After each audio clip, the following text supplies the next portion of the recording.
everyone. The open meeting law requires that I notify the public that this meeting is being recorded. Therefore, please be aware that an audio and visual recording of this meeting is being made and broadcast by Boston City TV, which is a part of the City of Boston Office of Cable Communications. Now I hand it over to Jerry. Hi, good evening, everyone, and welcome to the January meeting of the Disability Commission Advisory Board. We thank everyone for being here tonight, both in person and on the phone, and also watching us on cable access. And let's start with introductions. As I said, I'm Jerry Boyd. I'm the chair, and I'm from West Roxbury. And to my right, I'm Elizabeth Dean-Clower, Vice Chair. I'm from Back Bay.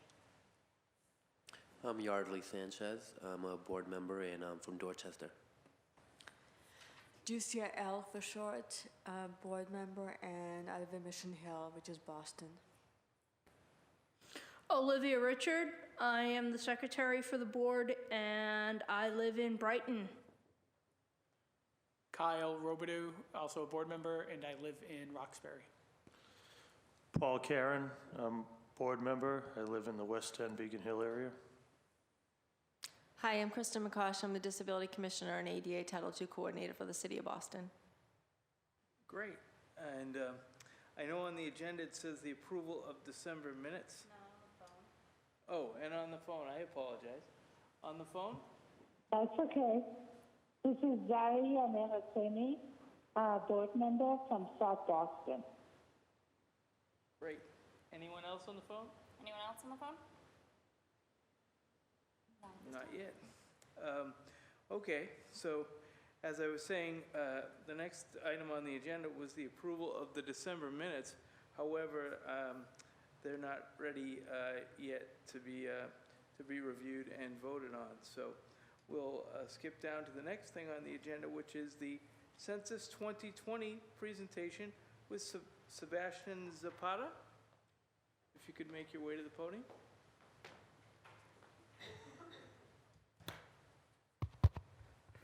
Good evening, everyone.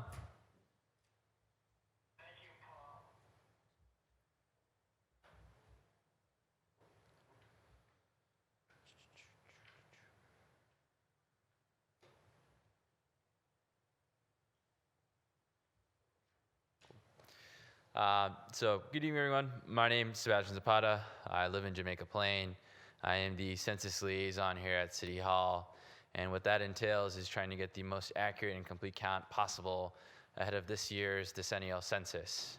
I think for a lot of folks, they're familiar with the version of the census that happens every 10 years. It's constitutionally mandated, and it's required to get an accurate count of all folks that are living within the continental United States and territories.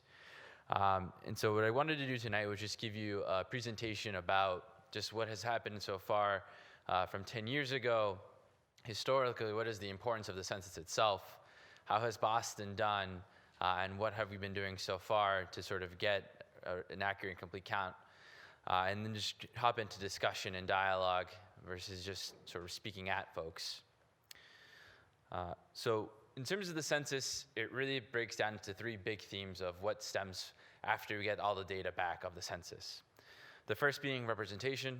So based off of the count, reapportionment will happen along the lines of how many seats are in Congress, and therefore the influence in the Electoral College.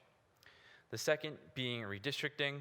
So again, all levels of government will have their lines redrawn, congressional, state, and also local lines.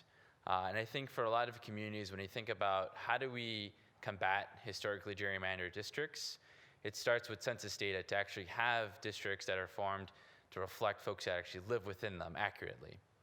And the third big piece, which often hits home for a lot of folks, is the federal funding aspect behind the census itself. So based off of 2010, Massachusetts receives about $16 billion per year over the past 10 years that goes to fund a lot of vital programs and services that a lot of vulnerable populations depend on. So that sort of breaks down into Head Start, Section 8 vouchers, Medicare, Medicaid, Title I education grants, which go to Boston Public Schools, free school lunches and breakfasts in Boston Public Schools as well get funded from that. And there was a really interesting study done by George Washington University that determined on a per capita basis, it equates to $2,400 either gain or loss depending on how many folks get counted or not counted in the census. So it just gives you a bit of a snapshot in terms of the federal funding aspect behind it. The next big thing I wanted to sort of highlight for folks here today is just about what's changed from 10 years ago. So you may or may not have heard the fact that the census is going to be predominantly online for the first time ever. And so what does that mean for a lot of our communities that might not be extremely computer literate or don't actually have broadband adoption? So you know that in particular, looking at the access piece, it's not really an issue in the city of Boston. Vast majority of Bostonians do have access to internet. It's, again, just that issue of broadband adoption. About 20% of Bostonians have yet to adopt broadband internet. So how do we partner with existing computer labs, such as the ones found in Boston Public Libraries, Boston Center Youth and Families, Boys and Girls Clubs, YMCAs, wherever there's already existing technology that we can sort of situate these places to be de facto questionnaire assistance centers, where folks can come in and ask questions. If they want a piece of technology to utilize, they have that to do so. Another big aspect that's sort of changed and is a bit of a challenge this time around is the reduced funding that the Census Bureau is dealing with. Essentially, the Census Bureau has level funding from 10 years ago, and if you've ever dealt with a budget, you know that 10 years ago dollar figure today is essentially a massive cut. And so what that has resulted in is the fact that there are no regional offices open in Massachusetts west of Worcester. Fortunately for Boston, we do have one open, but keep in mind that the count itself is based on a Commonwealth of Massachusetts wide. Obviously, I'm only here today to talk about Boston specifically in terms of our efforts, but I just wanted to note that nonetheless. Also, another big thing, for a lot of 2019, there was a debate around whether or not there would be an inclusion of a citizenship question. Fortunately, there will be no citizenship question added on for the form that will be mailed out to you shortly in mid-March, but nonetheless, there's severe fear in a lot of the communities that are in Boston, either because they might have a mixed household status, it's a household without proper documentation to be here legal as residents, or folks just general distrust of federal government. But I will say to that point, folks should feel safe and secure to respond to the census due to what's called Title 13. And that is a federal law that protects your individual data for 72 years under severe penalties of law, which are 5 years imprisonment, up to $250,000 fine, or a combination of both. So I just want to reiterate the fact that due to Title 13, your responses are safe and secure, and that there is no citizenship question posed, but that there is fear, very real fear, considering the climate right now in Washington. But I did want to just point that out to you. Next, I wanted to talk about sort of what are deemed hard to count populations. So Boston itself is the 9th hardest city to count among the 100 largest US cities when it comes to the US. About 63 of all Bostonians live in a hard to count census tract. And what that breaks down to basically is any tract that has a response rate lower than 73%. And so I have a slide that sort of breaks down geographically what does that actually mean for the city of Boston. But those populations that are particularly historically undercounted are renters, those that move frequently, and about 66% of all Bostonians rent. Those that are recent arrivals or recent immigrants, about 30% of our Bostonian population is foreign born. And when you look at the population of Boston public school students, 50%, approximately 50% have at least one parent who's foreign born. And so for a lot of these students, they might actually be the interpreters for their parents, or they might be the ones assisting them to fill out the form down the road, which is why we're working with Boston Public Schools to create a communication strategy around that. Populations speak little to no English, again, going back to the fact that some of these children in BPS often work as interpreters or assist with filling out forms that come in the mail. About 40% of Bostonians speak a language other than English at home. Children under the age of 5, and individuals with lower incomes or low educational attainment. And the next slide I have just again gives you that geographic spatial setting of how has Boston done based off of 2010 return rates. And the way to interpret this map essentially is that the redder the area it is, the harder to count it has been deemed due to a lower response rate. And essentially all of Roxbury, all of Dorchester, the vast majority of Allston, Brighton, East Boston, and a lot of parts of Mattapan are all deemed hard to count. Again, just keeping in mind that hard to count just means that there's a low response rate there. For whatever reason that might be, either they're not informed of how to fill out their census form, the questionnaire didn't come in a language that they were prepared to understand and fill out that way, or they have just general distrust of the federal government. And so this map has sort of been guiding a lot of our efforts, knowing that this is what we did in 2010, this is our benchmark. How do we improve so that moving forward for this year's results, it's not as red? Now I just wanted to give you a sense of a timeline. I think for a lot of what you've been seeing so far, you might have seen some ads up in the T around census jobs. I'll touch on that a little bit later. But a lot of national advertising is starting to kick off now in January. But this timeline is really just focused on the actual enumeration process, so that window of time that you have to respond to the census. So starting in mid-March of this year, you'll get a letter, an invitation letter in the mail that asks you to either go online or call over the phone to fill out your census form. Very few households will actually receive that paper form. Again, keep in mind that this is the first real digital census. About 80% of the country will be asked to respond online. I have a slide that shows you later on which census tracts will actually receive what options later on. But you'll also get a series of mailers ending in April, starting in March 30th through the April 1st. That is going to be service-based enumeration, which is the count of the homeless population of those that are unsheltered. I'll provide a little bit of information on that in a second. April 1st is Census Day. A lot of folks have been thinking about how do we activate our networks to do some kind of event during April 1st itself.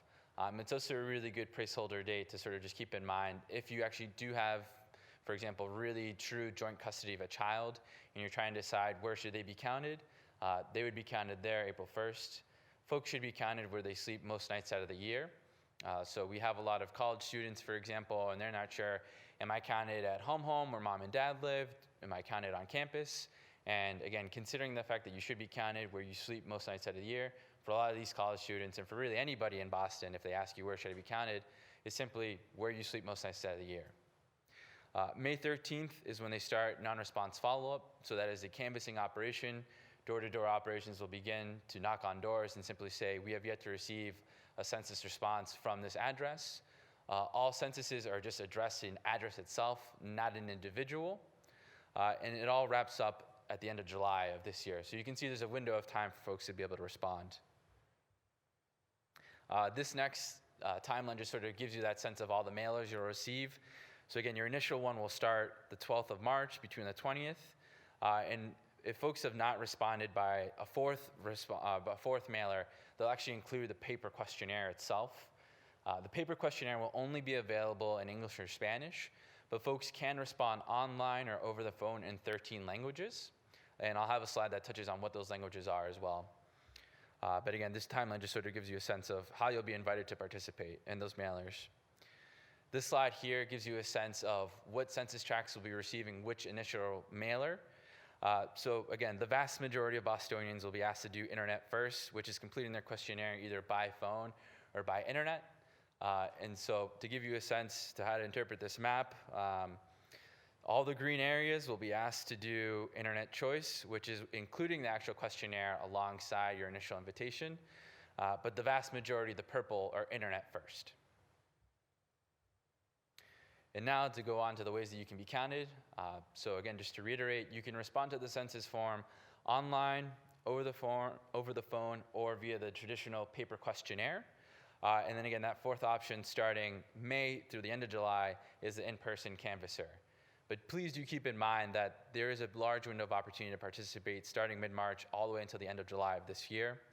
And again, just touching on service-based enumeration, which is those that do not have stable housing, what the Census Bureau is going to be conducting is what's called early advanced group quarter contact, which is starting of February. They're going to actually reach out to shelters, so think Pine Street Inn, Rosie's Place, places like that that have either scattered sites or actually house folks through a shelter system and sort of ask them, how do you want to be counted, through a series of opportunities to respond, as well as identify for folks, the Census Bureau being folks, identify for the Census Bureau where are sort of the known congregation points that are outside of shelters.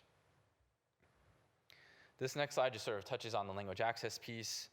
So again, folks will be able to respond online or over the phone in 12 non-English languages, as well as English itself.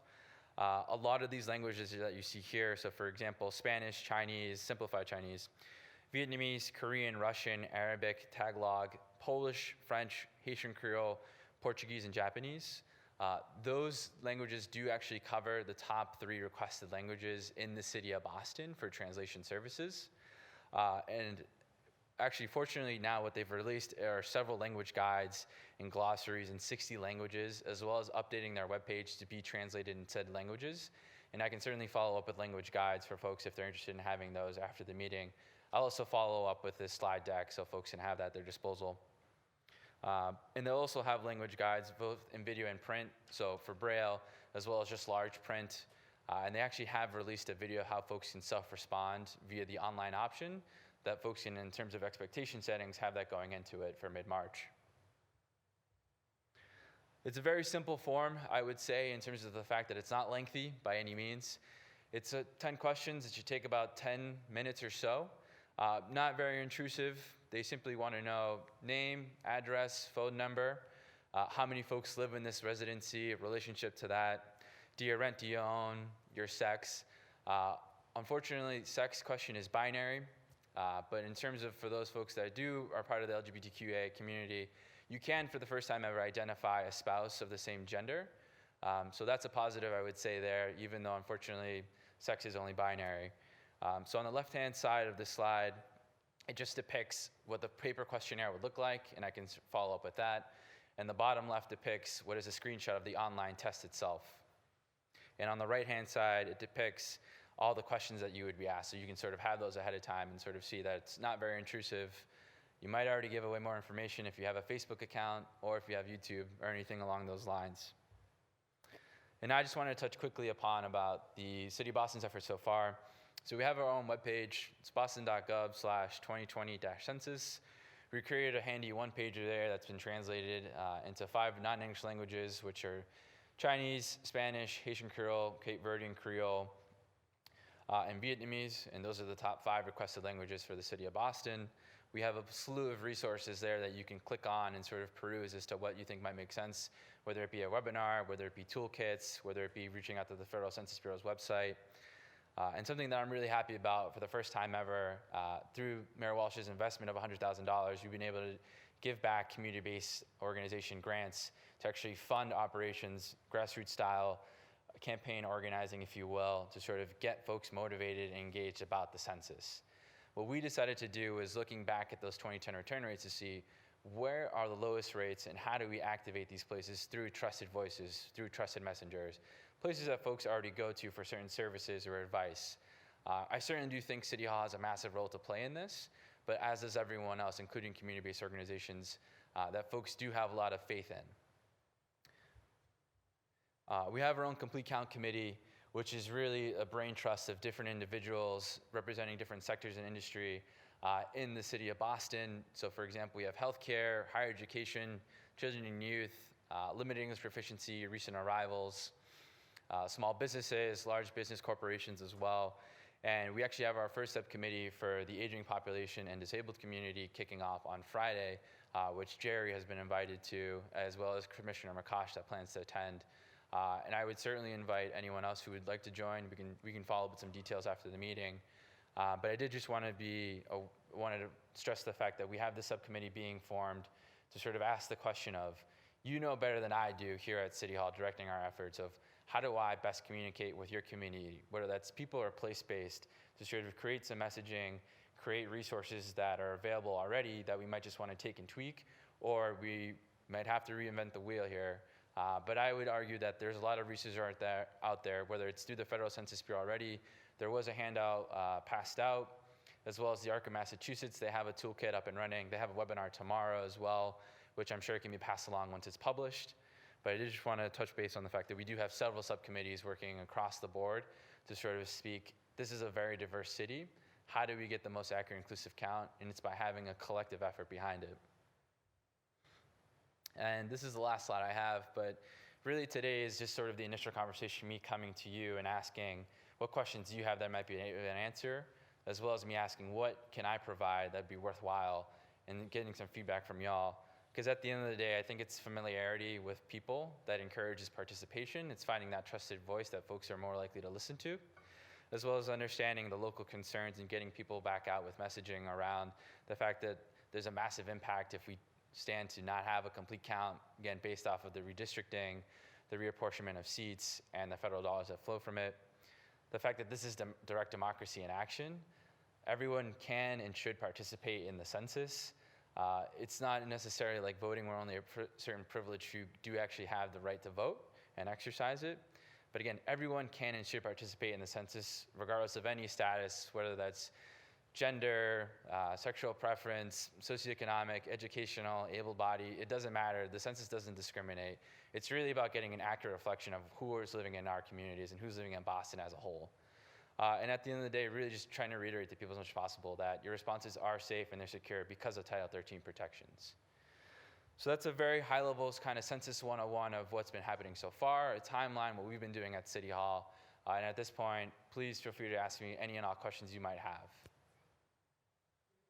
Thank you. Any questions from the board? Ducia? Yes. Yes. Thank you. Sebastian, correct? Mhm. Yes, thank you, Sebastian, for your information. I'm just reading here.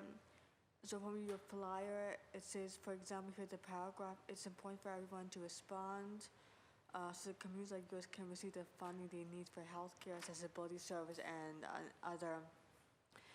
I'm not sure. When I'm looking at the slide of what questions are asked, I'm not sure. I don't think I saw a question like disability related.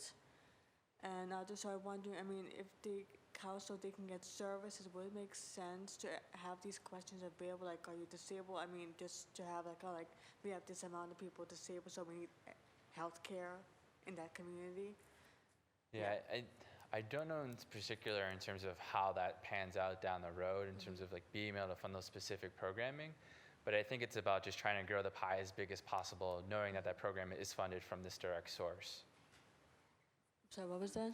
So I'm not entirely sure how it stems in terms of getting the dollars specifically for, let's say someone that might have a disability, but knowing that that would probably flow from the larger pie as a whole of the federal dollars that stem from the census count.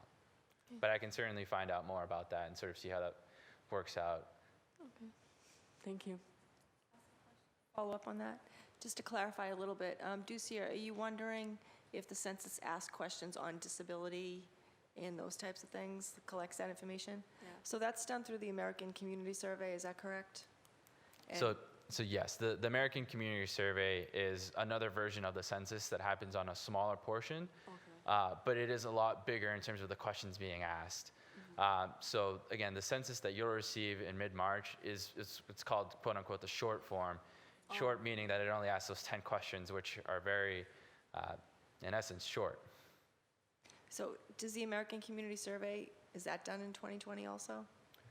So the American Community Survey is done in increments of 5, 2, and every year.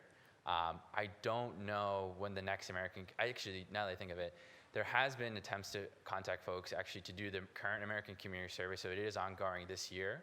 Okay. I would assume that they ask questions about disability, but I'll confirm that. Yeah, they ask extensive questions about disability. So that's a separate intake form that you would report on, different than the census.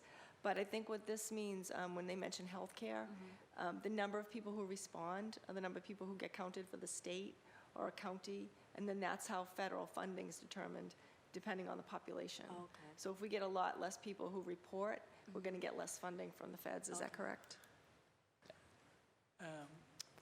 Olivia? Are the census takers going to be trained in mental health? Because they may be dealing with a population, they will be dealing with a population of folks who have mental health disabilities. Yeah. I don't particularly know what their training looks like for the Census Bureau. Again, I work on behalf of Mayor Walsh in the city, so I'm not actually deeply entrenched in the Census Bureau's operations. I will say, though, they are severely in need of folks to apply, in particular those that actually live in the city of Boston. They're at about 40% to goal, which is not great considering that the operation is going to start in just a few weeks. And that during our operation starts in May, which is really when you're going to see a big ramp up. But the jobs themselves, I would argue, pay well. It's $27.50 an hour. hours are very flexible between the hours of 9 and 9 is the only times you would operate. It's about, I think it's two months worth of, or a few, actually I won't state exactly how many weeks of training because I'm not entirely sure, but there is a training process that goes into it which you are paid for. I can ask and see what, if at all, there is any mental health training capacity there. And I will certainly follow up with some jobs information as well. Do you have a flyer with you about jobs? Not on me, no. But you can get it to us. Yep. Yeah, I was going to ask Sebastian, this is Jerry, how would one apply? So the way to apply, and the only way to apply, is online. So you just fill out, it takes about 30 minutes to fill it out online. And that is so in terms of if you were to need assistance with it, on the webpage that we have, boston.gov/2020-census, on the right-hand side, we have a button that links to a series of job fairs that actually provide assistance on site to fill out the census job application should you need it. Great, thank you. One quick thing, Gary. Go ahead, Jessica. I may have missed it, Sebastian, so I apologize, but you had mentioned briefly in another meeting regarding employment and how that impacts SNAP benefits and things like that. Could you briefly talk about that? Yep. So there was a recent announcement made over at the State House that all programs that fall under the Department of Transition Assistance, that any additional income that is earned through being a census enumerator or working for the Census Bureau for the 2020 census does not count against those benefits. I would say that's really great news, again, considering the fact that if you are looking to have a good part-time gig that pays well, this is an opportunity to do so. And we wanted to make sure that just because you're not being penalized essentially for doing just that, in terms of being able to go out in a community and actually help reflect who lives there by being a census taker. I would think that, and again, this is Jerry, I would think that it might be a great job opportunity for someone with a disability, that needs flexible hours and whatnot. So I would encourage anyone, either here or within the sound of our voices, to consider applying. Sebastian, do you have social media information that we could push out on jobs as well as on the census? Yep, I can definitely follow up with that. Okay. We can push it out on our social media channels. Sebastian, this is Jerry again. Just a question about, it says here on the flyer, if you have blindness or low vision, you can print a guide to the questionnaire in Braille or large print. Can you explain what that, is it just how to fill out or how to access the questionnaire, or what's actually in the guide? Yeah, so the guide's about 10 pages long. The first 2 pages kind of address what is the census, why is it important to participate, and then it walks you step by step of question 1 is asking this, here's how you would fill it out, Okay. Write it in at this box. And the same with the online tutorial video, it just simply walks you through what questions will be asked and sort of how you would go about responding to them, but not trying to gauge you one way or another of how you should respond, just simply how you would. Sure. Great. Go ahead, Elizabeth. I'm Elizabeth. Thank you for the presentation. Could you elaborate a little bit more about trusted members of the community? I think that is an excellent idea, but could you give a couple of examples? Sure, absolutely. So I would say pretty much looking at who we funded is a good example of that. And you can find that on our website, and I can also follow up with the press release of who's who.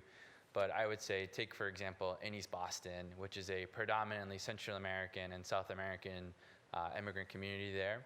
So we decided, based off a competitive process, that 2 organizations that really stood out to us that have good trust there were Centro del Presente and NOAA, which is the Neighborhood of Affordable Housing.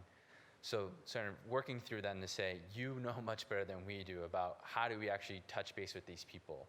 You have a bit of a capture audience already. You have a series of events that exist. How do we put census into it already? Whether it's through your newsletter, whether it's through your annual meeting, whether it's through the resident organizer meetings, you have a much better sense of the existing vehicles to actually push this along.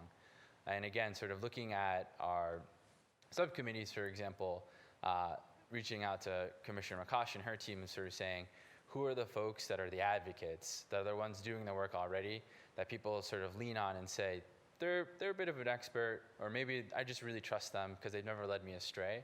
Having discussions with them and sort of seeing what are the fears that some folks might have already raised, how do we calm those fears, and again, just how do we encourage participation?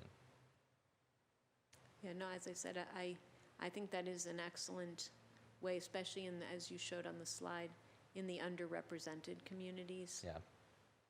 Okay, thank you. Great. And just another nuts and bolts kind of question, Sebastian, if you don't mind. No? Like, for folks who live in apartment buildings and whatnot, would their apartment numbers be mailed to census, or how does that, how do you reach it out to those folks? Yeah, so again, all forms initially will be sent out to folks just at their address. So whether it's 123 Fake Street, Apartment A, 123 Fake Street, Apartment B, each individual apartment should receive a mailer, and that's done based off of existing data that the Census Bureau has already collected as of last year in 2019, and they actually did canvassing to just confirm that these addresses do exist. And the City of Boston beforehand actually provides them a list of all apartments and ones that are going to be completed by the time and occupied by the time of the census operation starting. Okay, great. Thank you. Any other questions from the board on the phone? Any questions from the public? David, if you could make your way.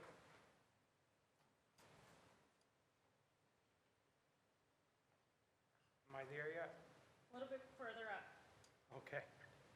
Thank you. Okay, I got it. David Vieira from Hyde Park. You said that applications for census takers should be made online. Perhaps you could give that address, and also perhaps you could tell everybody if there are any penalties for not answering the census. I don't know the specific URL for the jobs website. I believe it's 2020census.gov/jobs, but I will certainly follow up with the link. And in terms of penalties for not completing your census, technically there are penalties should you lie in your census or should you not fill it out, of fines of $100. Those are very few and far between actually enforced.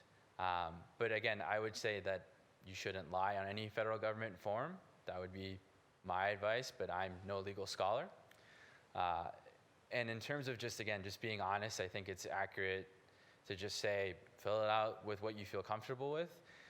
You can skip certain questions on the census form, but it increases the likelihood that you actually receive a door knock. And I would say in particular, for a lot of communities that either have mixed household statuses, they've been told, know your rights. If a federal employee comes and knocks on your door, you have every right to not answer it. And now the messaging has shifted a bit to say, someone from the Census Bureau is going to come and knock on your door. You should answer it. It's very conflicting messaging. So what I would advise is simply, if you don't want someone from the Federal Census Bureau knocking on your door this summer, fill out your form online, over the phone, or mail in your paper form by May. Great. I will also say, just because we have the internet at the palm of our hands, you were right, Sebastian. 2020census.gov/jobs is how you apply. So you were right. Great. Thanks for that instant follow-up, Jessica. And thank you, Sebastian, for your presentation. Yeah. Can I ask questions? Is that all right if I ask some questions? Sure. Do you folks in the audience, have you been hearing about the census so far? If so, do you have any fears? What can we at City Hall be doing to just better get the word out that it's coming, essentially? Go ahead, Olivia. I know my building manager kicked out the census people who were trying to get people to apply for jobs because they were going door to door in a BHA apartment building without any sort of permission. Okay. So you might want to deal with that. Yeah.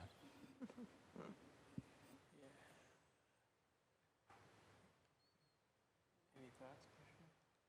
I just think it's really good information. We've recommended some advocates to work on the disability and older adult population committee. So we're meeting Friday, as Sebastian said. So anything we can do to support your efforts, just get the word out to your communities and people you know, just to stress the importance of it, really, because it will just benefit Massachusetts. And there, as Sebastian emphasized, there really is no personal risk to anybody, nothing about immigration status, nothing about the government getting involved in people's lives. It really is just to reflect the number of residents in the state. So I think that's the most important message. Great. Thank you again, Sebastian. Great. Thank you, everyone. And we'll follow up with everybody with the contact info. Will the printed census questionnaire itself be available in Braille or large print? My understanding is it will only be available in English and Spanish. I will double check about how it'll run with Braille or large print. Okay. Great, thanks again. Thank you. Thank you. And next, we'll have a presentation from Travel Easy, Garrett Weinstein.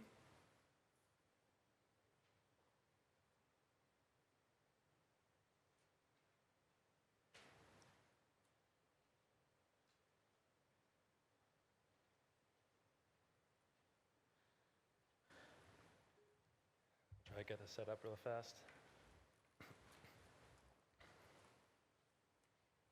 Yep. Good evening, everybody. Can you hear me all right? Yeah, that's better? Yeah. Okay, I'm fine like this. Good evening, my name is Garrett Weinstein, and I'm the founder of Travel Easy, and our organization's main purpose is to make the world more accessible. And I just want to start by saying I'm really thankful for the opportunity to speak tonight and to share this project with you, and I'm very excited about the future of accessibility in Boston.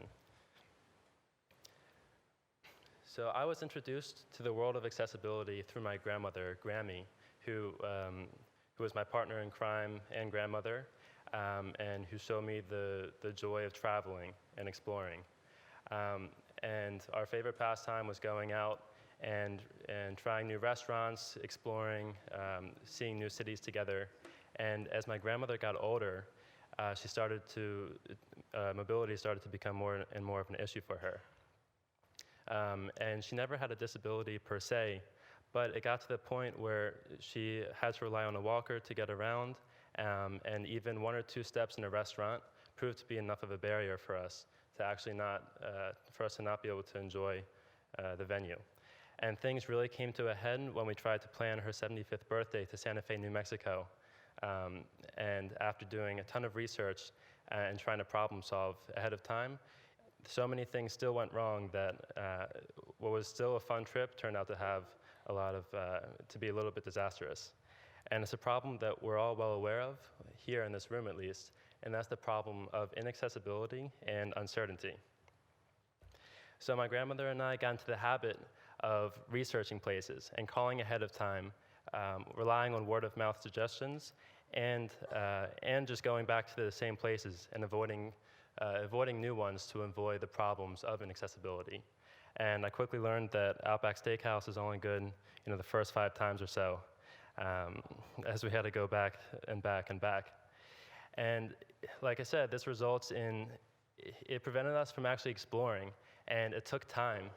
And it was often frustrating and sometimes even a little bit embarrassing for my grandmother when we would show up as a family and we'd have to cancel a reservation that we had because we would walk inside and see that there are only high top tables and no actual accommodations for her. Something we also are probably all aware of here in this room is that accessibility is not a one-size-fits-all. So, even for my friend Woody, who uses a manual wheelchair, or for my grandmother, who uses a walker, their definition of what's accessible and what's not can be completely different under the same circumstances. And lastly, this results in a voiceless community.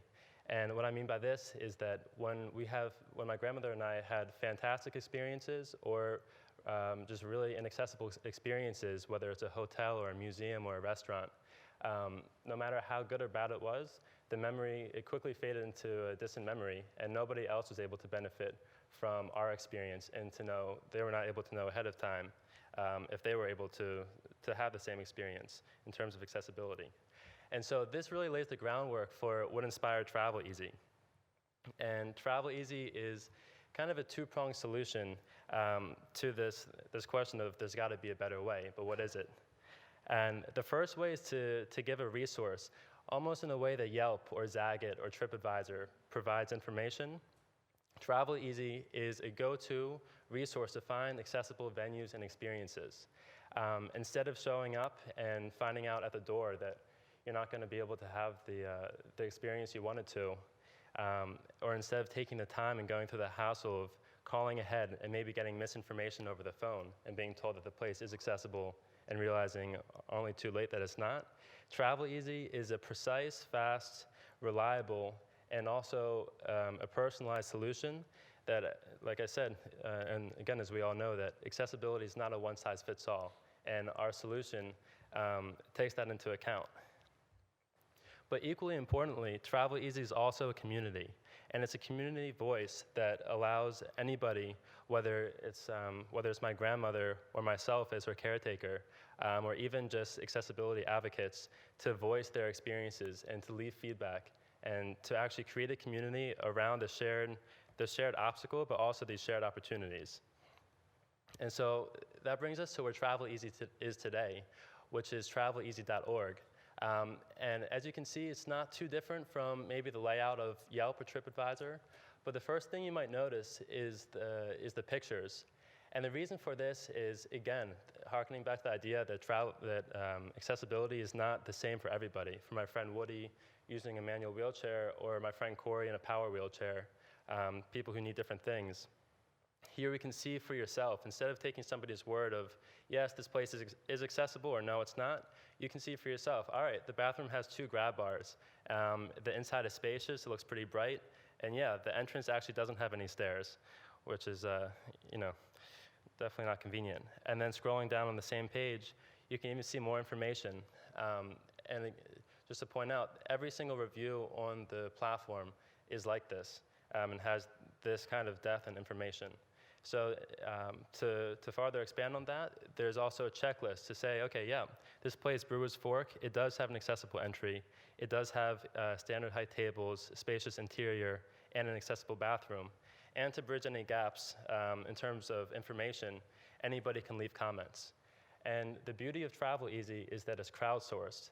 And this means, going back to the community voice, that anybody, any advocate, or anybody who cares about this mission can go to any venue and leave their own review. And right now, today, we're just starting with restaurants, cafes, and bars, and we're just starting with mobility, accessibility, but that's because we've got to start somewhere. And on the horizon are new venues to address, and also new types of disabilities to account for. And then, like I said, this is how every review in our database looks. And so far in Boston, we have 200 reviews.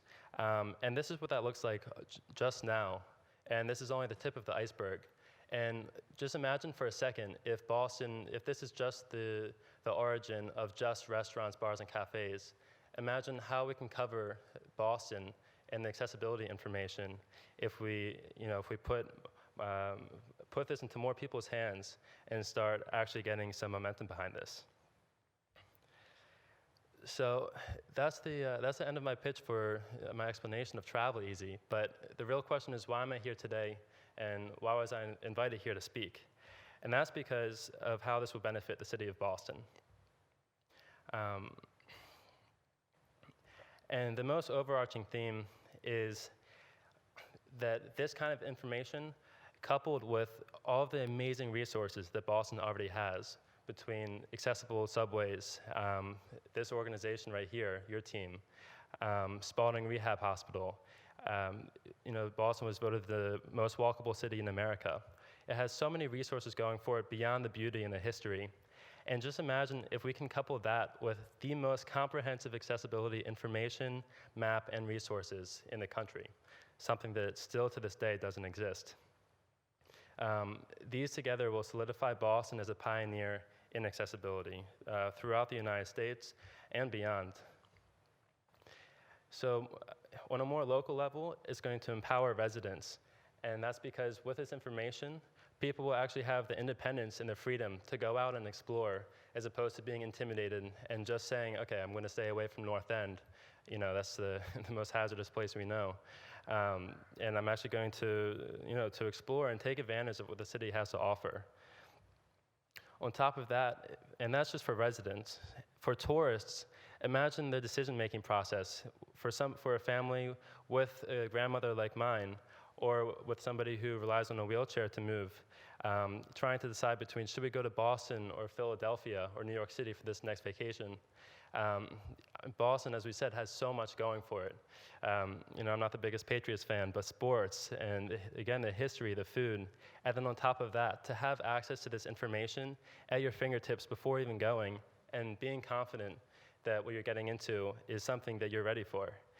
On top of that, from the city's perspective, this will bring an entire new layer of information that will allow you to actually assess and evaluate the city's resources and the city's accessibility on a high level and on a more granular level. So I'll talk about this in a few minutes, but it really benefits everybody. And this is not as tangible as these other ones, but Boston, I went to school here. I went to Tufts for 4 years, and it really is an amazing city, and it's one that cares. And I learned that, just from my short time here. And I think that, I know actually that bringing this level of information and prioritizing accessibility to the extent of actually gathering this information and putting it at the fingertips of anybody, whether they're visiting for 2 days or living here for 20 years, that will really convey the inclusiveness of this amazing city. So I'll quickly run over where Travel Easy is today, just to give you some background. We did our soft launch in New York City in October, and that just meant launching the website. We didn't promote it, we didn't advertise, we just worked with our local partners with the goal of actually improving this resource and finding out what gaps there were, what we could do to make it better. And again, that was in October, and to date, we have 800 reviews, 550 of which are in New York City and 250 in Boston. And we have over 100 users. And something pretty cool about that, again, is that we're not going on social media and advertising this. This is purely word of mouth and people who really care. And over 20% of the people who have made accounts have uploaded at least one review, most of whom have added more. We also have the help of really, really amazing advisors. We have the noble Dave Binder here from Spalding Rehab Hospital, and he's been really instrumental in helping us make sure that this is the most effective solution possible. We have Roy Tuscany from High Fives Foundation, and his foundation helps people with spinal cord injuries recover both physically and through a mentorship network. And Roy himself is paralyzed from a skiing accident, and he's been a point person just to give constant feedback on how we can improve this. And you can also see here some of the partners we have. Maybe you'll recognize Mount Sinai Hospital, Abilities Expo, which comes in and out of the city every year, and some other great organizations. But what's really awesome is what's coming soon. And this spring, we decided we're going to make Boston our flagship city and the first city to fully launch and operate Travel Easy. With that is going to come 500 venues reviewed by spring and a total of 1,000 by summer.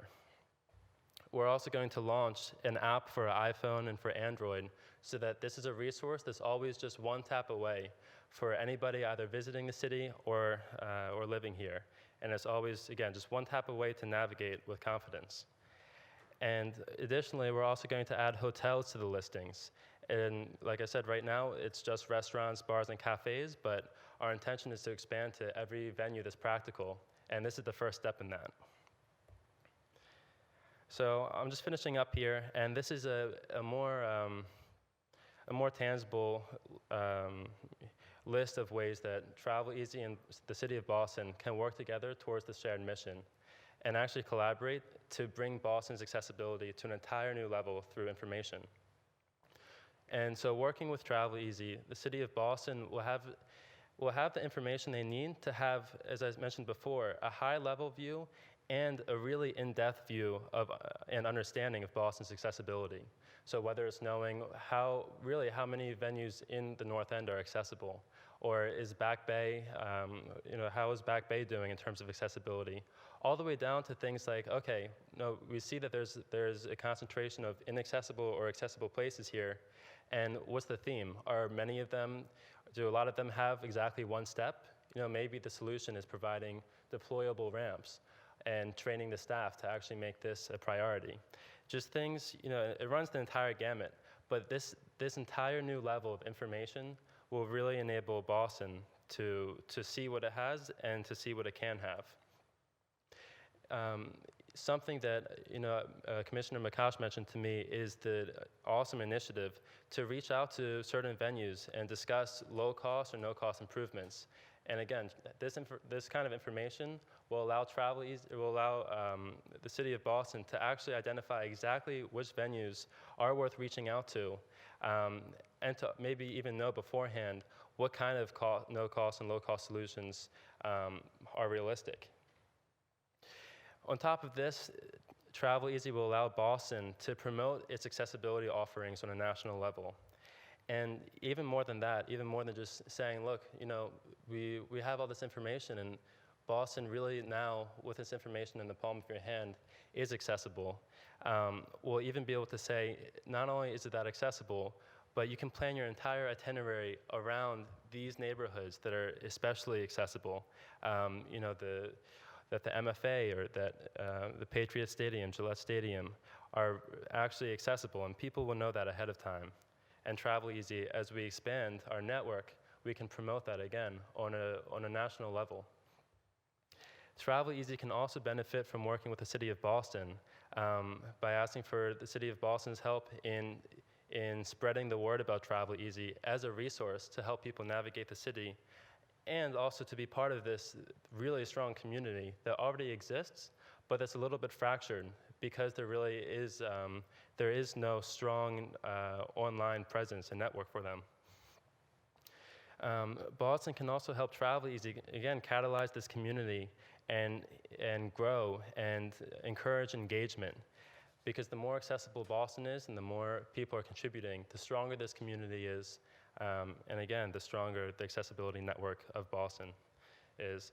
And lastly, working with the City of Boston will add stature to our mission to make the world accessible. And it will add a level of cachet and credibility that can only benefit everybody.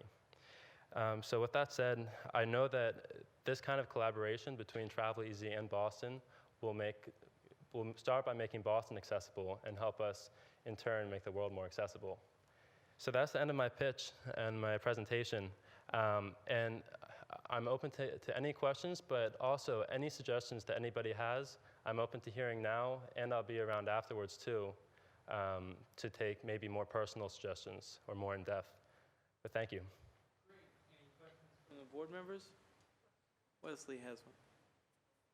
Hi, this is Wesley. I have two questions for you. You said that there are over 100 reviewers, so I'm just wondering what kind of reviewers are these people? Can reviewers just be anybody? Yeah. So reviewers can be anybody. And we have a couple of systems in place to verify reviews to make sure that they're not spam. But really, anybody who wants to get involved is as simple as just going onto the website, making an account, just like you would do on Facebook or on Google or any other site, and then going through the steps to leave a review. And that's how, as I said, that's how a lot of this information has been gathered. And that's why we've been able to gather information outside of just where I am or where the other people working with me are. It's because we have this community who really cares and is providing this information. Okay, great. Thank you. Thank you. And my next question then is, once the reviews are submitted and the information comes through your review process online, do you actually utilize GPS in order to find out the location of the venue that's being reviewed, or how do you determine the location of the venue? Yeah, that's a great question. And that's actually is thanks to new technology, as far as I'm learning, that Google provides. So it's the same way that maybe Yelp or TripAdvisor. I suspected that. Yeah. I suspected You know, these that. guys. But yeah, so it's through that kind of technology. And as a reviewer, as you or I would leave a review, all we do is we type in Joe's Pizza. And as you're typing, Joe's Pizza options with the address will pop up, and you say, okay, I'm on, I'm on whatever street. You click that, and then it knows exactly where it is geographically. Any other questions? Okay, I'm sorry, I actually do have one more question, problem. but actually, I'll make this quick. But yeah, so you mentioned that you use Google technology, and I know that Google reviews tend to capture the location and let people know whether or not they're accessible, so this is great. I'm wondering if this is something that can be integrated with, is that what's integrated with Travel Easy? Are you integrating what Google already provides for some information out there? Yeah, that's exactly it. And Google just provides basically all the technology so that anybody like I am trying to start an initiative like this doesn't have to go through the groundwork of teaching myself how to code these complicated programs and then, map the entire world. They've done that for us, and now we can just focus on the accessibility portion. Great, thank you very much. Any other questions from the board? Elizabeth? Yes, this is a very exciting opportunity, and I think could really make a big difference for a lot of people. I did have a question, particularly with your advisors. Certainly photos are very helpful to know whether something like an entrance is actually accessible. But either through your advisors or do you have any independent way of having some I don't know, objective or verifying in that regard that, for instance, I guess what seems different than an Amazon review or even, say, TripAdvisor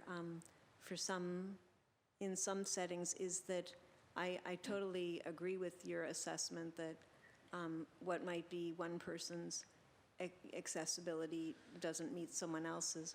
But I just was wondering how, knowing it could be a friend of the owner or somebody who could fill it out, even though I think many people who would want to fill it out would be very motivated and to give an honest depiction. But I just was wondering how does that process work? Absolutely. Yeah, that's actually an exciting question. And so imagine that, we all know TripAdvisor or we know Yelp or Amazon. And imagine that every product on Amazon or every venue on Yelp started with 0 and then 1 review. And then what happens is more and more people contribute and say, yeah, I agree with that. That's 5 stars or that's 3 stars, or they add additional comments. And we're in the same process right now where we've just started this. And so almost all of our reviews are exactly 1 review. But as our community starts growing, we're going to make it really easy, especially through that app, which people will always have this access to. We're going to make it very easy to ask people to verify, and even make it fun. Say you can get a certain amount of points or a certain ranking for having left a certain number of confirmations, or by saying no, that all 3 of these were correct, but in fact the entrance did have a step. So one piece of that is the community. And the community kind of policing the information. And the second step is there are a few ways in the future where we can use certain kinds of, it's called machine learning technology, but there are certain ways for us to verify by assessing the pictures and then comparing that to what the checklist is. And of course, there's never going to be a perfect solution or a perfect data set, as I think we're all aware of. But absolutely, one of the biggest goals of Travel Easy is to make sure that that situation either never happens or happens as infrequently as possible. That somebody shows up someplace, being told by the app that it is accessible, and showing up and realizing that it's not. But again, I think that there are enough systems in place to actually mitigate that and make it the rarest occurrence. And then the one other, I guess this might be more of a comment than a question, but that will be very helpful and an exciting new component when it includes venues like hotels, because certainly from a mobility perspective, it's been very surprising me to be in multiple locations where even in the wheelchair accessible room, the mattress, the bed frame, is as high as it would be in another room, and it really defies logic. You'll see that it is considered that the otherwise the spaciousness or roll-in shower is there, but the bed is at least 3 feet off the ground. And so, and it would also, I think, be helpful to know, I've certainly been in situations when I ask about accessible rooms, and the hotel will explain, they have one that has the sensory components but is not wheelchair accessible. And certainly for different members of the disability community, that will be helpful to know, which, you know, in some cases that one room has all components, but in some cases hotels don't. So that will be really extremely helpful. Yeah, no, it's exciting to hear that. And that's one of the most outstanding experiences in a bad way with my grandmother, was that trip that we took to Santa Fe, New Mexico. So like I said, we're going to be adding that layer of hotels this summer. And even if afterwards, tonight, you want to speak, you know, we're starting to approach that point of trying to fine-tune the details that we're going to be looking at in hotels, just as we've already done with the restaurants. So any feedback from you, or in fact anybody here, would be really helpful. So thank you. Thank you. Any other questions or comments from the board? Either in person or on the phone? Any comments on the phone?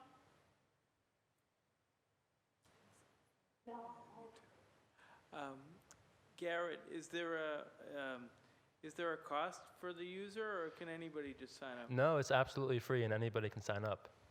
Great. Commissioner? Thank you very much for this presentation. It was very informative. So one thing that we're doing in the city is we're working with the local Main Streets districts. I was wondering, have you done that in New York City? Worked with like small businesses, Main Streets? Oh, type are things? they maybe like business development? Yes, exactly. Yeah, so I've actually, there's a neighborhood in New York City where I'm living right now called Dumbo, and it's one of the main tourist attractions and tourist neighborhoods there.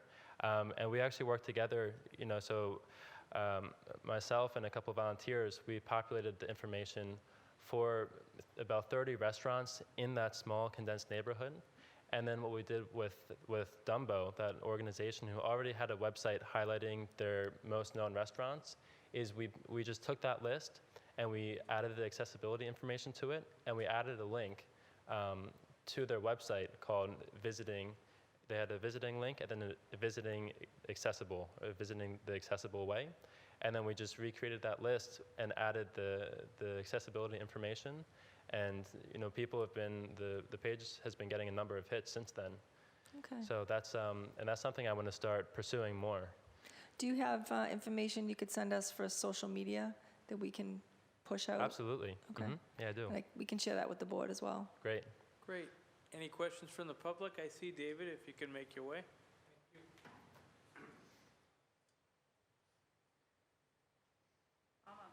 There we go. Thank you, David Vieira.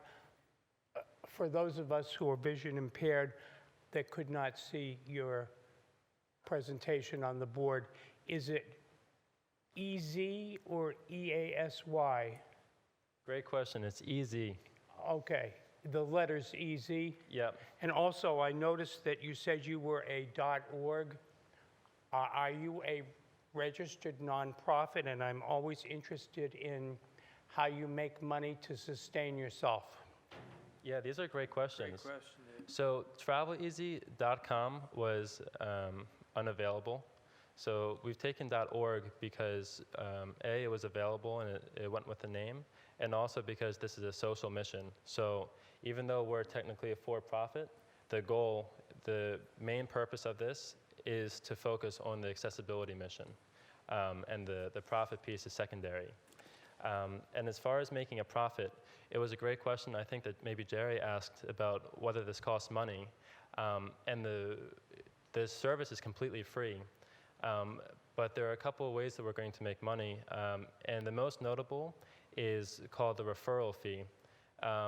And it's not neither Travel Easy nor the user pays for this, but instead, let's say that I go and I'm planning a trip with my grandmother, and we decide we're going to go to Boston, and we look through the hotels on traveleasy.org, and we find one that suits our needs, and we click the book button. Then that takes it over to booking.com, which is the generic booking platform. And because Travel Easy technically drove business to booking.com, they said maybe we would not have gotten that business otherwise. So we'll give you a cut of that, we'll give you a significant portion of the revenue for that.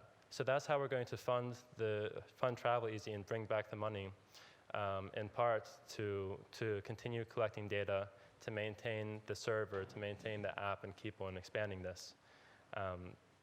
So that's a great question. Can I follow up on that, please? Please. So, I'm trying to find the word are you being funded by an angel investor, or who actually funded the startup of this startup? Yeah, that's a great question. So far, everything's been on an extremely low budget. So it's been in part through equity, and also through what they call friends and family. And so my grandfather, whose wife was the inspiration for this, he's been the one to fund the development of the website. And then between that and giving away equity, that's allowed me to get to the point where I am today. And actually the next step is to raise more money, because at this point I can't afford to do things beyond those next steps that I discussed today.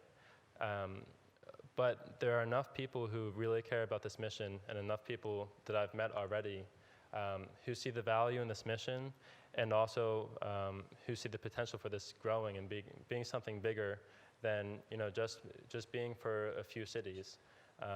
And so that's going to that'll hopefully allow us to make it to the next steps after that, to continue building this as a resource beyond Boston and beyond New York City, but something nationwide and potentially even globally. Great. Well, thank you, Garrett. It was a great presentation. Yeah, thank you so much. And next will be my chair's report, which will be very brief.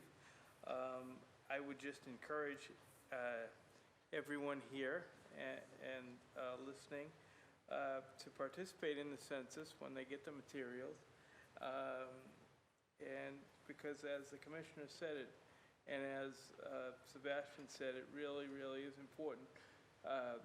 Way that the city and the state get funding, and that trickles down to healthcare funding and funding for services for folks with disabilities.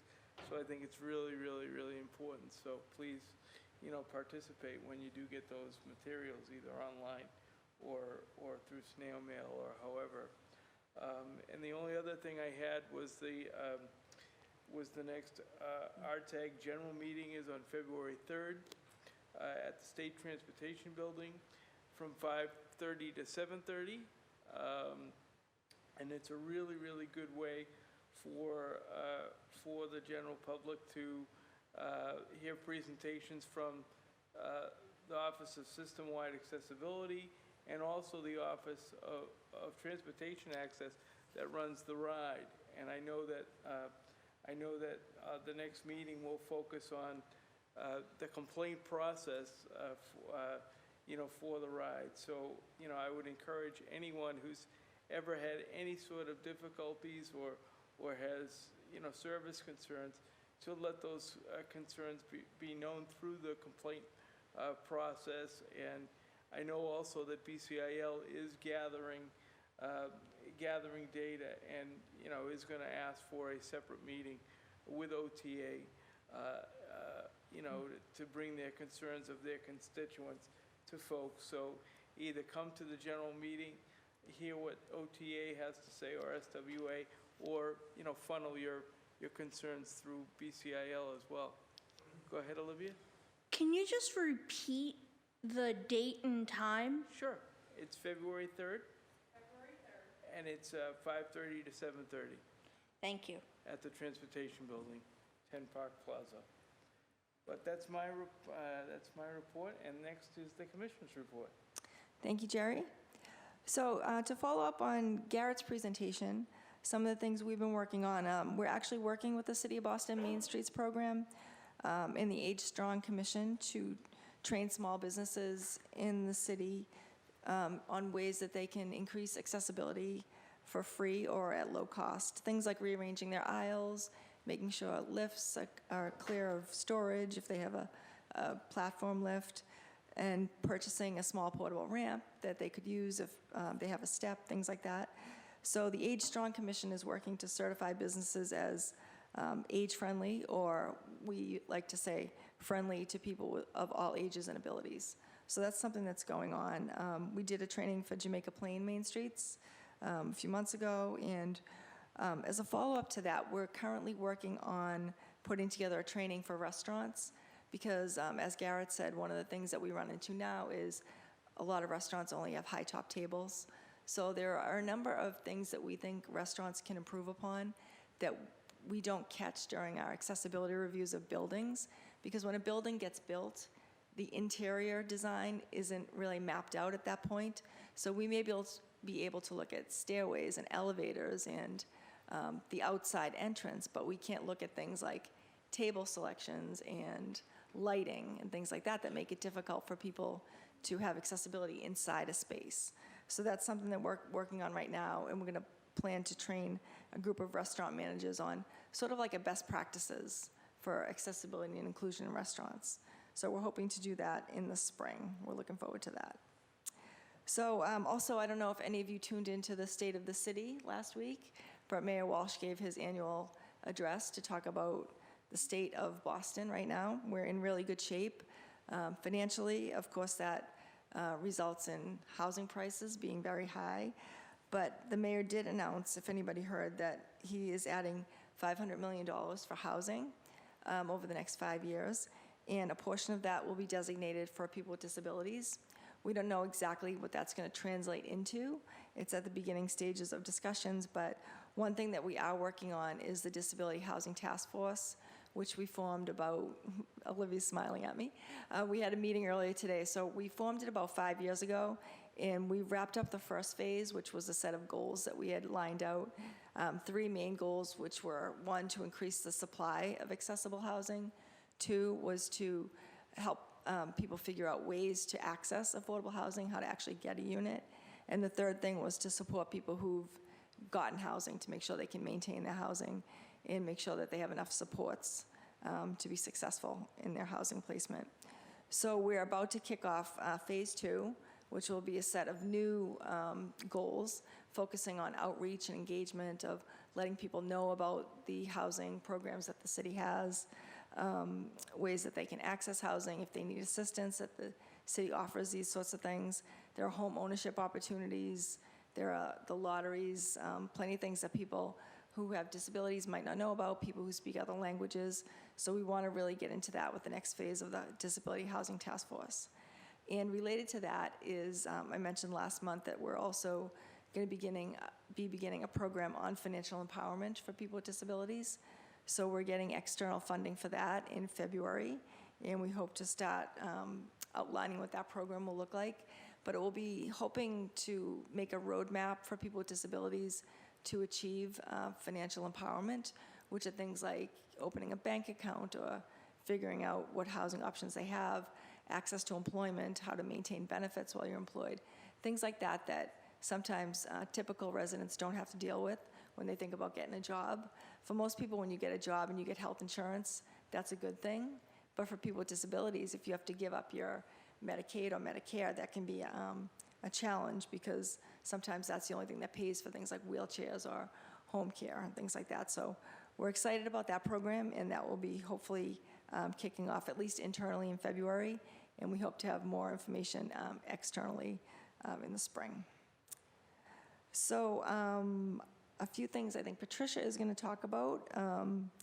that I will let her share some exciting news about City Hall, City Council Chamber. Just a few other things. I wanted to have people save the date. We have figured out a date for ADA 30th anniversary event. It's going to be on Wednesday, July 22nd. And we don't have all the details worked out, but this year, instead of another big celebration, our thought is to host sort of a march and a rally for disability justice, just to talk about not only celebrating how far we've come, but really making our voices heard to say we've come this far and we don't want to look back. We want to look forward and make sure we maintain our rights, maintain the ADA, and all the other laws and legislation that have helped us get to this place. So we're framing it as a march and rally for disability justice on Wednesday, July 22nd, and we'll have more information to come. The last piece of information I have is we are doing, we have a new staff person, fairly new, she's been here for a few months, Melinda, who works on outreach and engagement, so she'll be a piece of all these programs that I've mentioned. But one thing that she also does is our social media. So this month she did a social media campaign on the staff just to put out our information so people can get to know what we do. And she wants to talk to the board about a program for this month. Great. Good evening, everyone. My name is Melinda Andrade. I'm the Outreach Engagement Specialist. Just to give you guys a little bit of heads up, since I will be sending you guys all an email, like the commissioner mentioned, this month we decided to highlight our office. So pretty much what we did, we put a picture of each of us and we kind of answer 3 questions. Just to give you guys an idea what are the questions about. One of the questions is like, what's your favorite quote? And the other one, what do you love most about your job? So for you guys, we would like to highlight the board's member for the February. So I will be sending out about 6 questions for you guys to pick. I will preferably would like 3 questions. And if you want your picture included, you can answer 4 questions. If not, you don't have to have your picture included. And it's optional to have your picture or the questions answered. So the email, I'll be sending out tomorrow, and I would like for you guys to give me an answer hopefully by Friday, next Friday, if that works. Thank you. So it's totally voluntary. You don't have to participate, but we would love to just highlight, where you come from, what your passions are about disability issues, how you got involved in the community, things like that. So look for an email from Melissa to be coming out in the next few days. And Commissioner, this is Jerry. Just if we wanted our picture or okay with our picture, so will we upload one to you guys?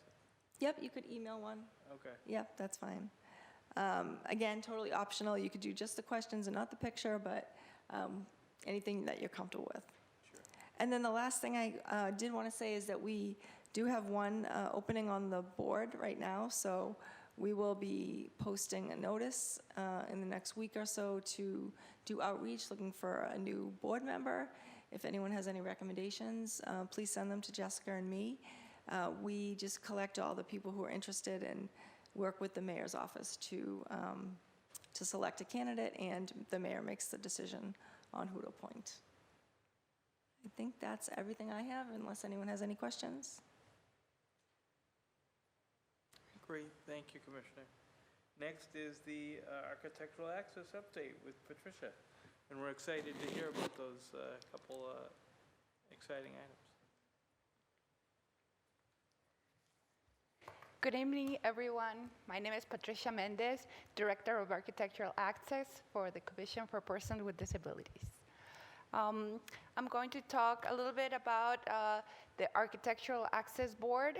Now we have a director, executive director. His name is William Joyce, and he started his position this month. He started immediately, so congratulations to Mr. Joyce. And then I'm going to talk briefly about 3 new developments in the city. The first one is Fenway Center. This is in the Fenway area between Beacon Street and David Ortiz Way. And this is a large development built in 2 phases. The first phase was 2 big buildings. Those are almost done, near completion. And the second phase is coming up, another 2 large buildings. The first phase, it was residential and mixed with commercial. And the second phase is life science buildings mixed with commercial. We met with the developers, and they explained to us the large pedestrian component of their projects, and this includes 2 public elevators that connect with the commuter station, with Lansdowne commuter station, and a third public elevator that is already part of phase 1 that is within the buildings. So this is very exciting for us, and we plan to invite the development team to come in future meetings so we can see more details about that big project coming up. The next one is a city project, the Curly Community Center renovation in South Boston.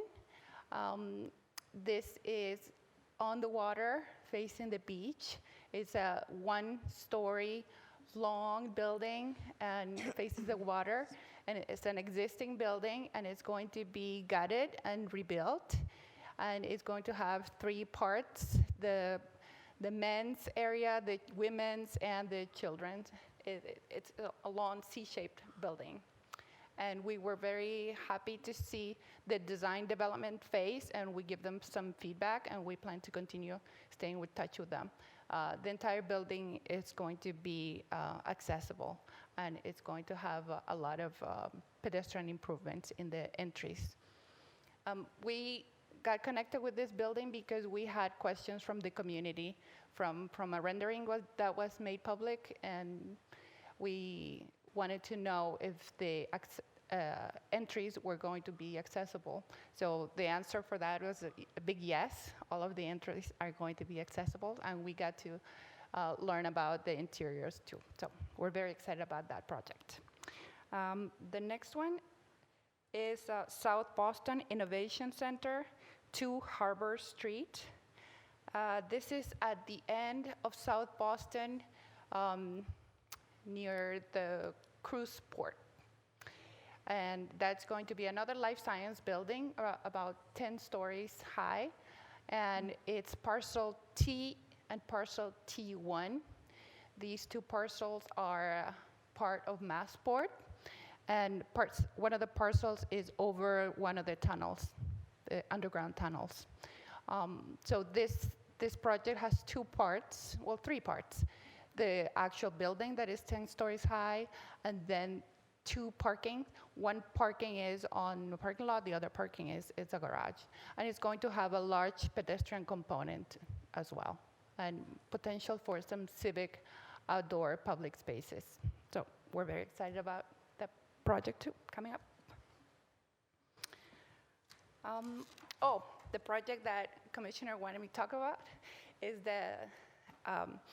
this Boston City Council chamber, this very same room that was reconstructed a couple of years ago, and it got an award from the Boston Society of Architects, and the category of the accessibility category.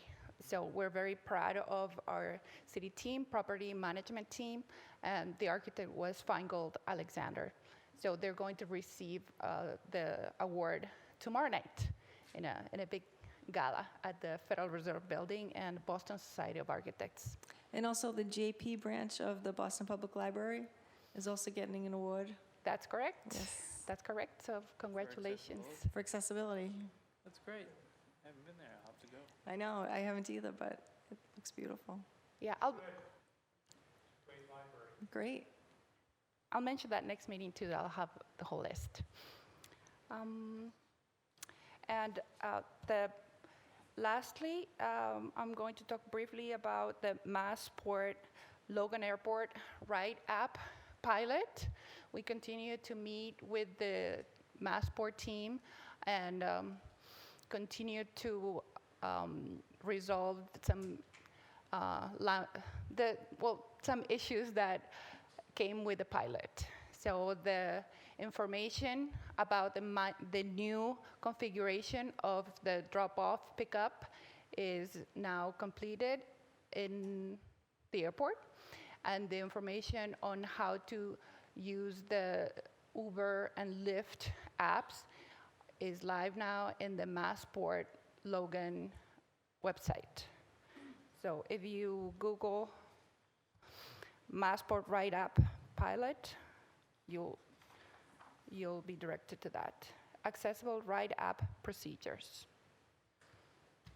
So, Patricia, does that mean that, because I know in the past, folks requiring a wheelchair accessible vehicle, either weren't able to request an Uber or Lyft to the airport, or had great difficulty.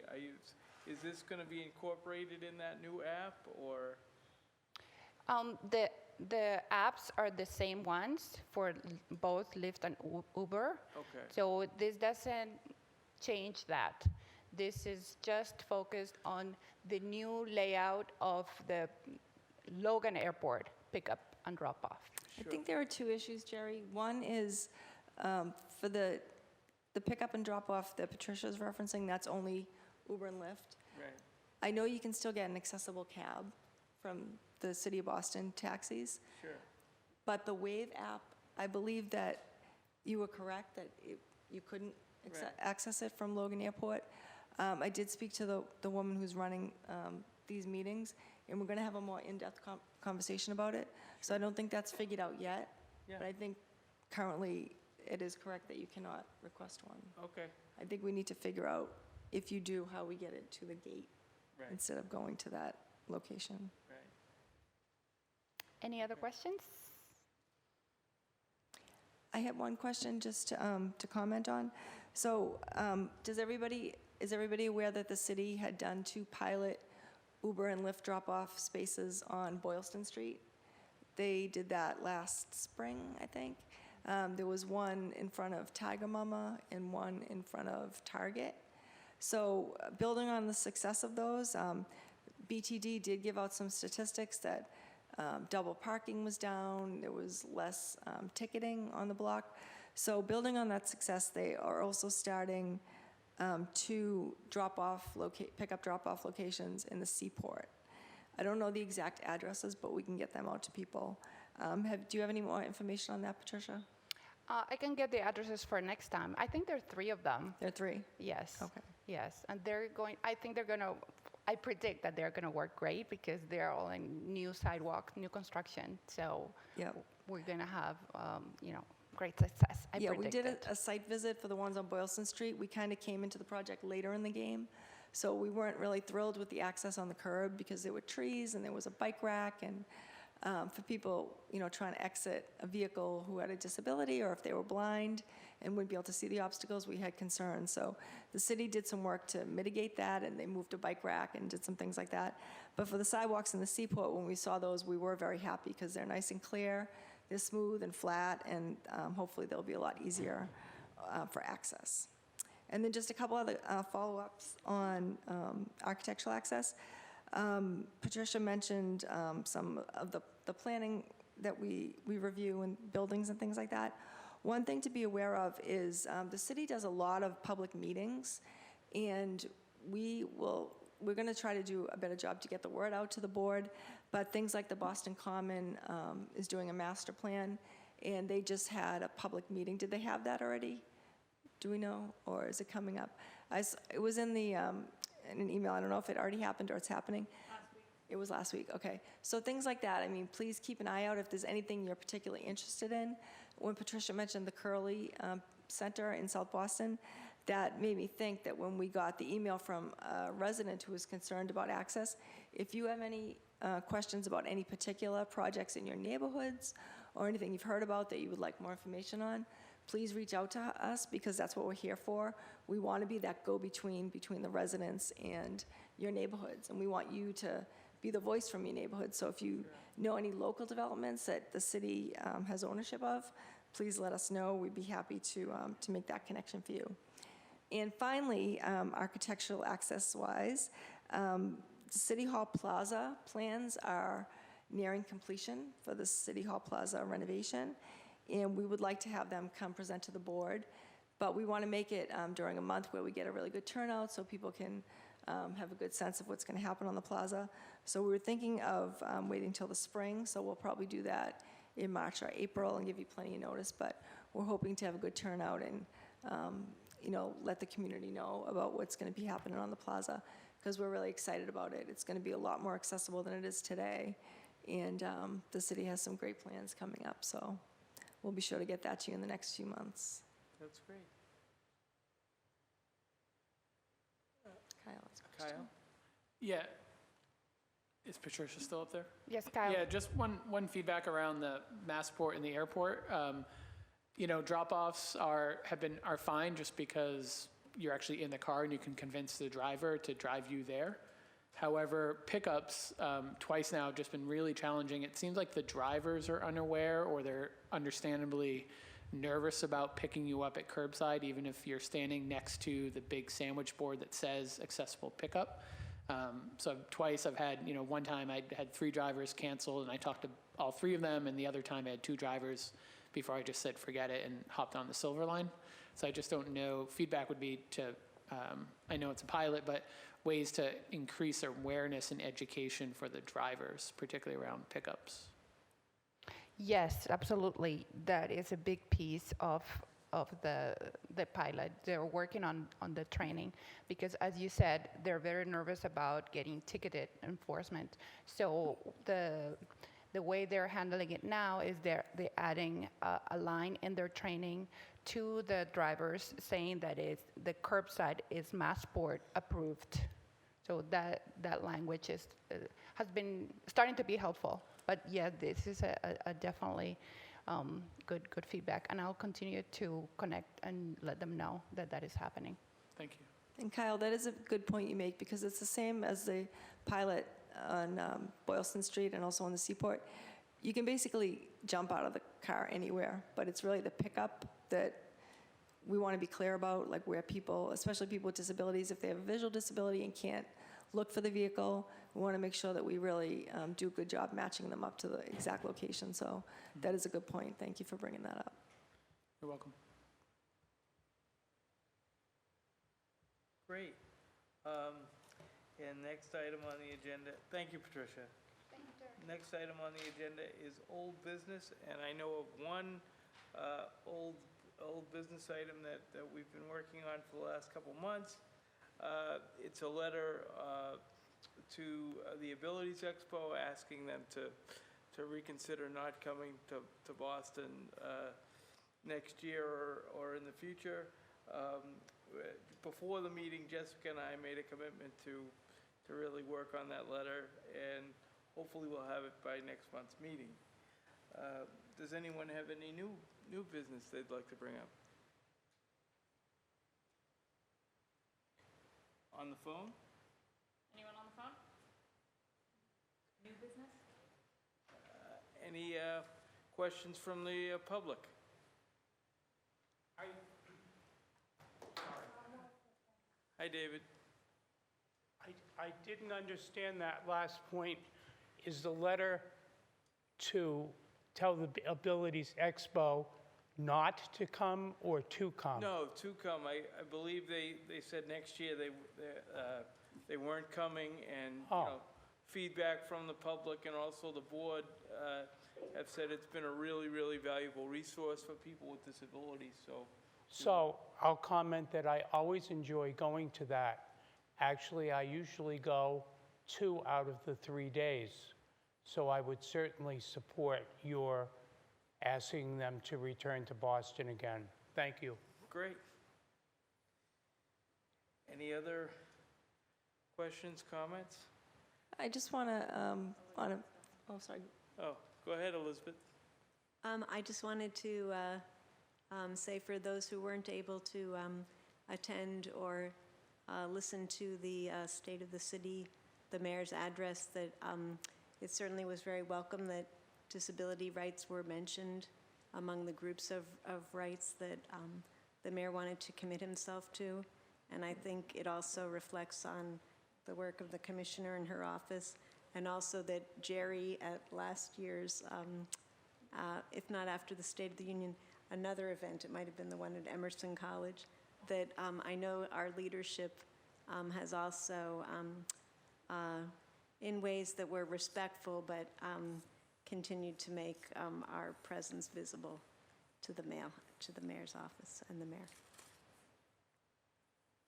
Well, thank you. So thanks for that.